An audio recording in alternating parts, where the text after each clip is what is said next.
Anita Sarkeesian believes that she won. In 2022, Anita Sarkeesian stood on stage at the Game Developers Conference and proudly declared, "We won!"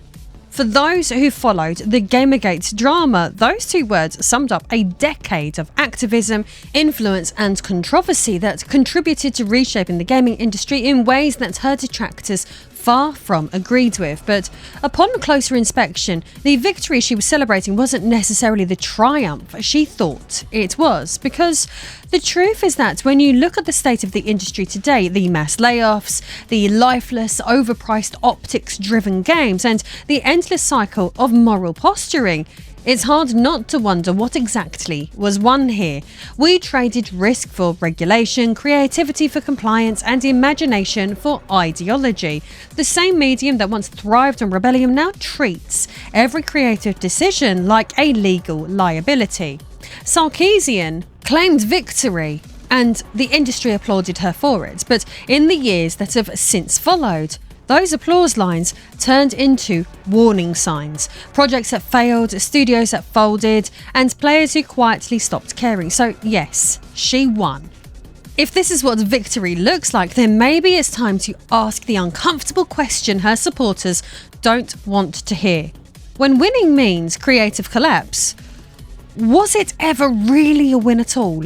I am Lady Decade, and if you like discussing spicy gaming controversies, then hit that subscribe button. Let's talk about the damage that Anita Sarkeesian and her comrades have done to modern gaming. AAA gaming today feels less like a creative industry and more like a soulless bureaucracy obsessed with identity optics and box-ticking exercises. Every new release arrives draped in slogans about representation and empowerment, yet somehow forgets to include what we actually came for: a good game. Instead, we get sanctimonious marketing campaigns and hollow diversity checklists. It feels less about making art and more about manufacturing virtue. It's become part of a racket, a sort of egregious moral pyramid scheme where every title has to be sanitized specifically through a Californian-born Western progressive lens. But thankfully, not every part of gaming has lost the plot. There are still studios out there making games with heart, soul and honesty, games that don't treat you like a focus group or a political experiment. And even better, I know where you can find them for next to nothing. Use my links to grab massive discounts on Final Fantasy Tactics: The Ivalice Chronicles, Silent Hill F with 42% off, Stellar Blade with 39% off, and thousands more. Because if the AAA world insists on treating us like wallets with thumbs, then we may as well outsmart them and play something made for fun rather than empty applause. In 2012, Anita Sarkeesian launched her Tropes vs. Women in Video Games Kickstarter, asking for just $6,000 to create 5 short videos analysing female representation in gaming. She framed the project not as a typical YouTube series, but as a small-scale, documentary-style educational project that would require professional production values and full-time attention. According to her campaign, the money was meant to cover several areas: production costs such as cameras, lighting, sound and editing software, time off from her regular freelance work so she could focus solely on research and scripting, potential licensing for game footage, and post-production expenses like graphics, animation and subtitles. But once the media caught wind of it, the whole thing exploded.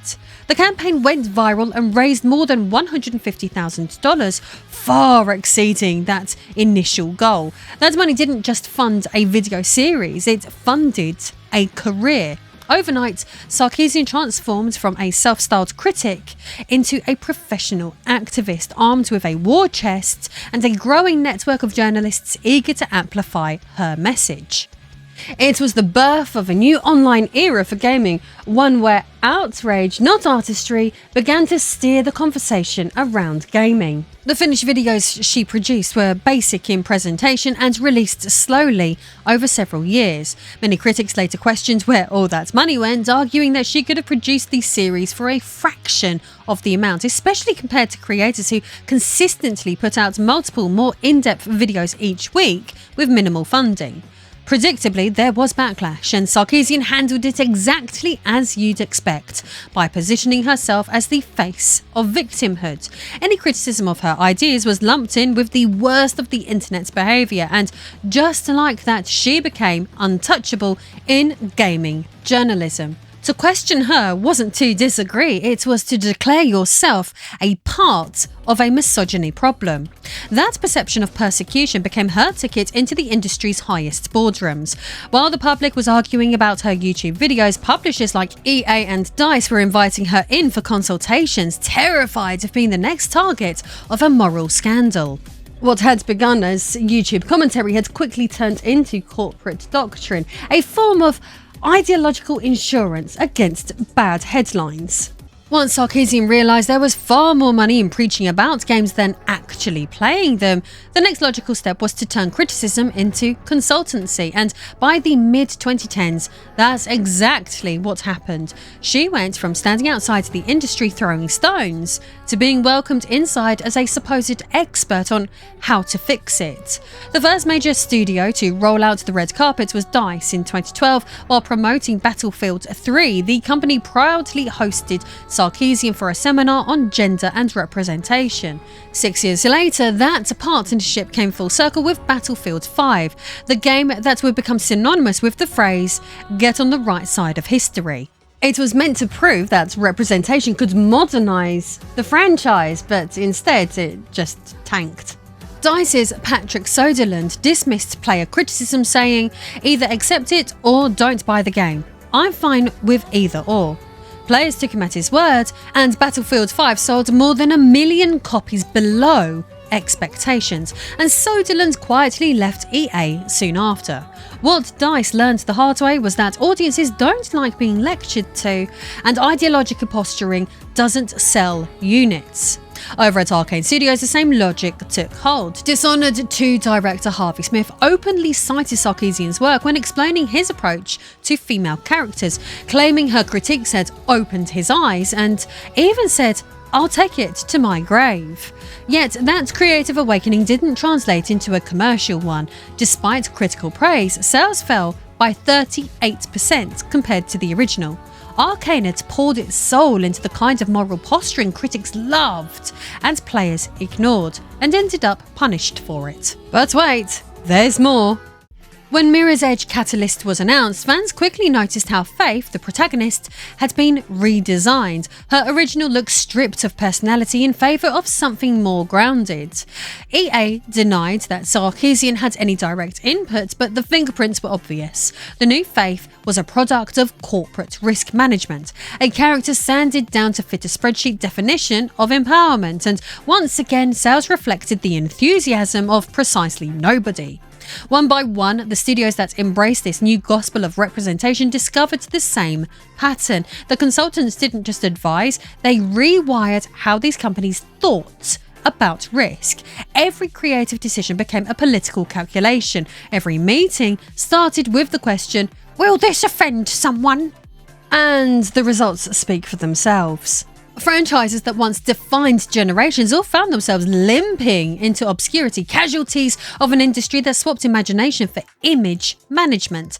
Players noticed, sales dropped, audiences shrank, cultural fatigue set in. When tropes versus women in video games first wrapped, Sarkeesian released what she called 9 tips for making better female characters. So let's take a look at some of the ideology that can be found within the pages of this doctrine. Let's start with the first commandment: lingerie is not armour. In principle, fine, we aren't all demanding chainmail bikinis, but the subtext behind Sarkeesian's argument quickly morphs into something far more puritanical, femininity itself being taboo. Any woman who looks conventionally attractive, confident, or glamorous is treated as a problem to be fixed rather than a character to be explored. The idea that a woman can be powerful and traditionally feminine vanishes entirely. The message is unmistakable. Under Sarkeesian's ideology, strength is acceptable only if it comes wrapped in drab clothing and a dour personality. Then comes avoid gendered signifiers. Translation: Erase anything recognisably masculine or feminine. These days, many developers have become petrified of designing characters who exude any sort of sex appeal, charm, or bold identity. Male heroes are softened into bland sensitivity avatars, and female characters are rewritten into generic placeholders with no edge, no allure, and no distinction. And the result is a conveyor belt of same-faced protagonists all murmuring the same lines about empowerment while exuding none of it. A current gaming landscape which, as you can see, Sarkeesian heavily pushed for.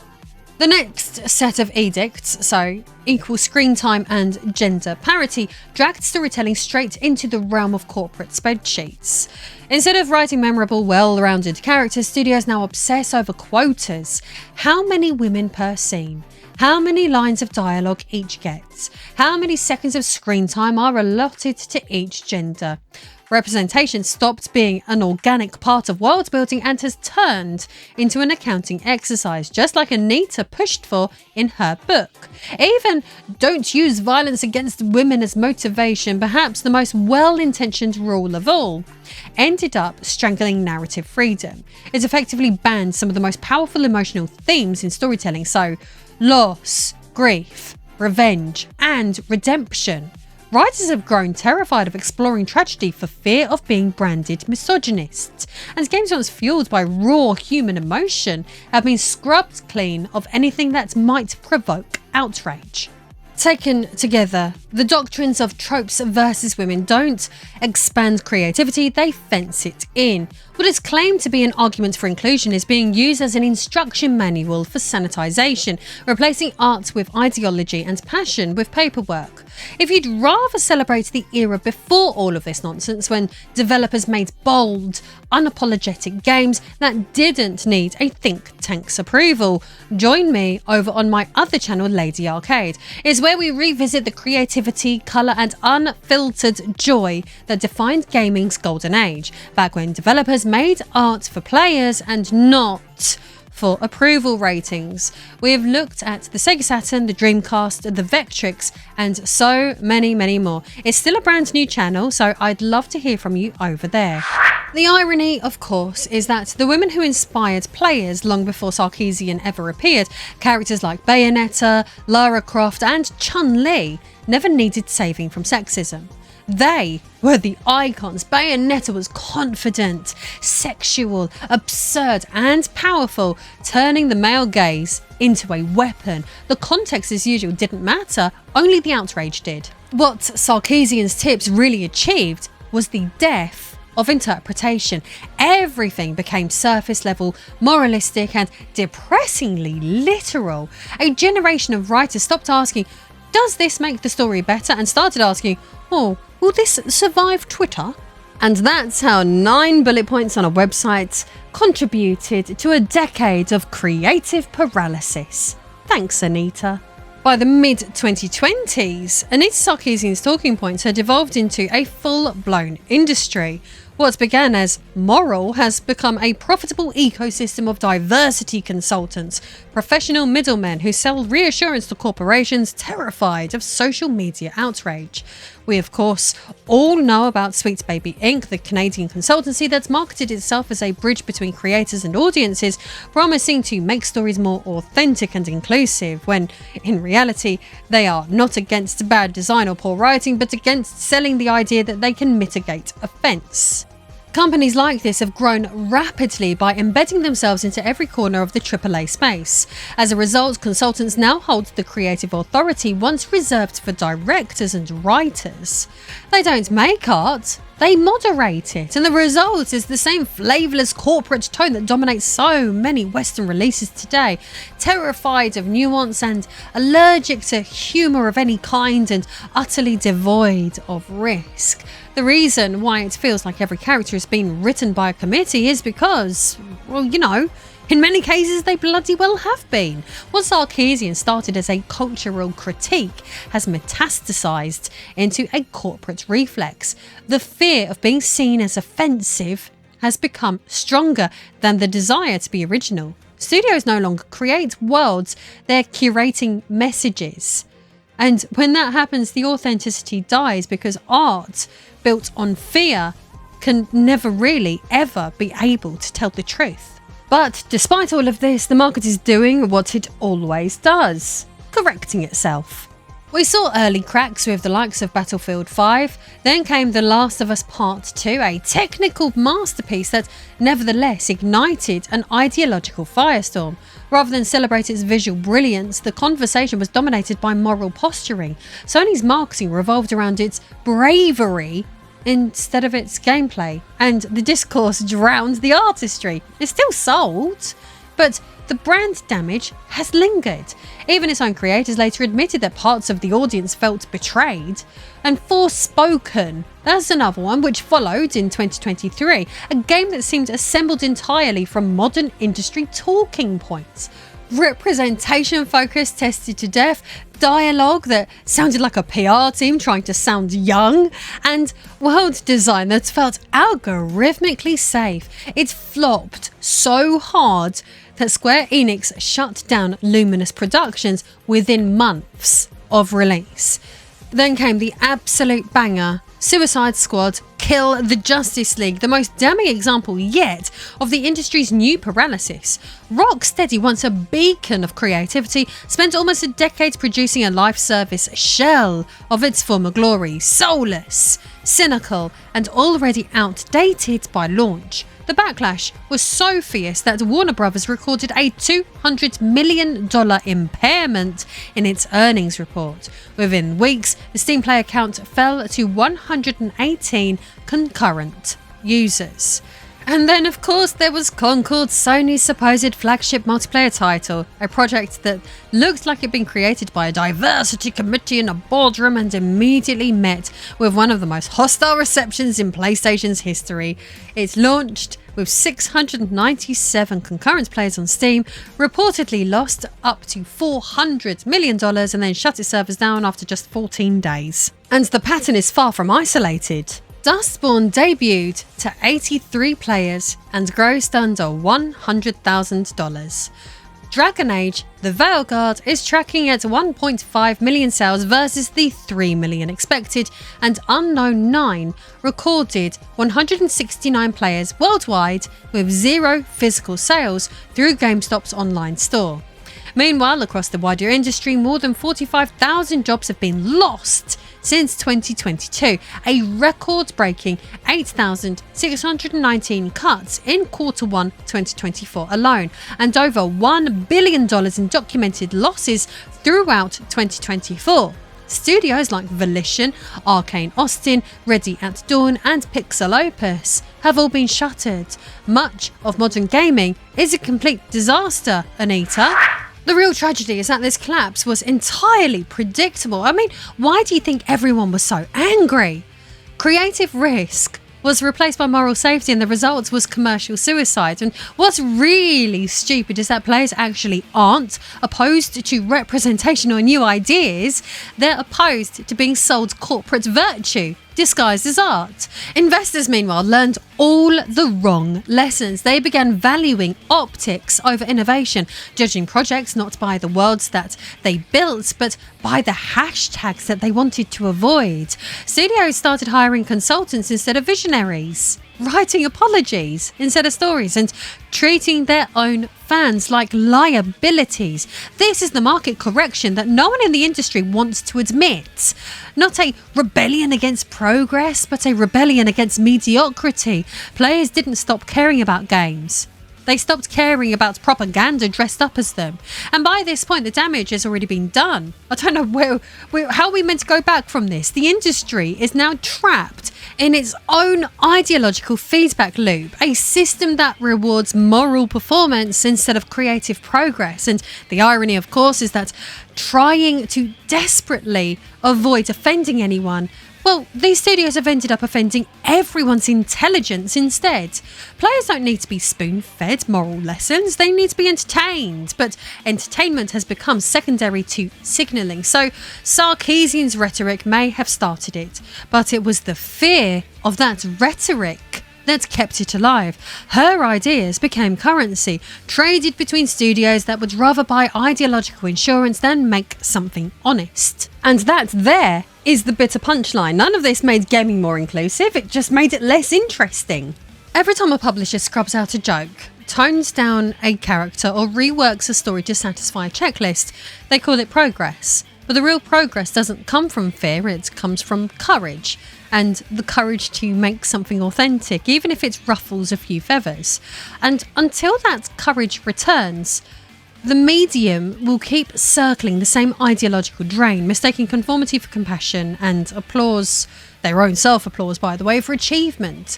And so we come full circle back to that triumphant moment at the 2022 Game Developers Conference when Anita Sarkeesian smiled and waved and put her hands up in the air and shouted, "We won!" If you play that clip today against the backdrop of empty servers, abandoned IPs, and the endless churn of corporate apologies, it hits so differently. Yeah, she won. But what exactly was the prize, Anita? What was it? Go on, tell us. Her influence on this industry is undeniable. She reframed the language of criticism. She set the tone for how studios talk about representation, and she convinced billion-dollar corporations that moral optics mattered more than player satisfaction. That's power. But the legacy she left behind is far from one of actual progress. The irony is that even Sarkeesian herself couldn't sustain the culture she created. Just 16 months after that victory speech, feminist frequency shut down permanently. In her own farewell statement, she admitted to bone-deep burnout and described the cost to my health and well-being as simply too high to continue. The woman who once declared victory had been consumed by the same environment of outrage and exhaustion that defined her movement. And reflecting on all of this, the issue was never the representation itself. Gamers literally don't object to seeing different faces, different voices, or new perspectives. They object to being told that creativity must answer to ideology. Sarkeesian's victory speech sounded like closure, but fortunately, many others, and I, don't believe it was. For all the damage done, gaming isn't dead. Not yet. You just have to look in the right places. While Western studios drown in their own bureaucracy, a new wave of independent creators and Eastern developers are quietly carrying the torch. Games from Japan, South Korea, and smaller European outfits are thriving precisely because they aren't built by focus groups or by fear of headlines. They still value fun, challenge, and sincerity, and these are the qualities that made this medium worth caring about in the first place.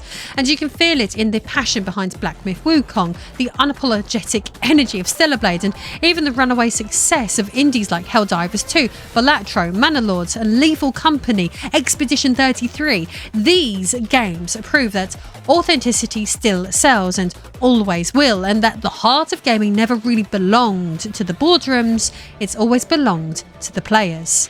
If you, like me, are tired of the corporate lectures and long for the era of when games still had soul, I'd love for you to join me over on Lady Arcade. And don't forget that you can use my links below to grab massive discounts on lovely little games like Final Fantasy Tactics, The Ivalice Chronicles, Silent Hill F, Stellar Blade, and thousands more.